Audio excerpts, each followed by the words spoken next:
तुम्ही जर नोकरदार असाल आणि तुम्हाला फॉर्म 16 माहिती असेल तर ही बातमी तुमच्यासाठीच आहे। फॉर्म 16 ऐवजी आता फॉर्म 130 मिळणार आहे। इन्कम टॅक्सच्या नियमांमध्ये मोठा बदल झालाय। नेमका बदल काय आहे पाहूयात। तर मंडळी, केंद्रीय प्रत्यक्ष कर बोर्डने नवीन आयकर नियम 2026 जारी केलेत, ज्यानुसार आर्थिक वर्ष 2025-26 पासून पगारदार लोकांसाठी फॉर्म 16 ऐवजी फॉर्म 130 वापरला जाईल।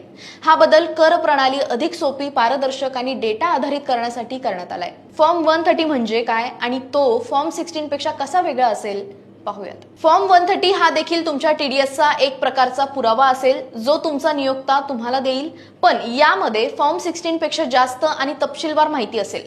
फॉर्म 16 मध्ये फक्त पगाराची माहिती असायची। फॉर्म 130 मध्ये पगारासह इतर उत्पन्न, गुंतवणूक आणि वजावटींची सविस्तर माहिती दिली जाणार असून तो ट्रेसेस पोर्टल वरूनच जनरेट होईल, म्हणजे तो मॅन्युअल पद्धतीने दिला जाणार नाही। हे नियम पगारदारांसोबतच पेन्शनधारक आणि काही ज्येष्ठ नागरिकांनाही लागू असतील। याचा तुम्हाला काय फायदा होईल? तर यामुळे आयकर रिटर्न भरणं अधिक सोपं होणार आहे, कारण आता बरीच माहिती आधीच भरलेली असेल। यामुळे चुका होण्याची शक्यता कमी होईल आणि आयकर विभागाला सुद्धा तुमच्या उत्पन्नाचा आणि कराचा योग्य ताळमेळ ठेवता येईल। तर हा व्हिडिओ तुमच्या मित्र आणि कुटुंबियांसोबत नक्की शेअर करा, ज्यांना या बदलाची माहिती असणं आवश्यक आहे। इन्कम टॅक्स आणि फायनान्स संबंधी अशाच महत्त्वपूर्ण माहितीसाठी लोकमत मनीला फॉलो करायला विसरू नका।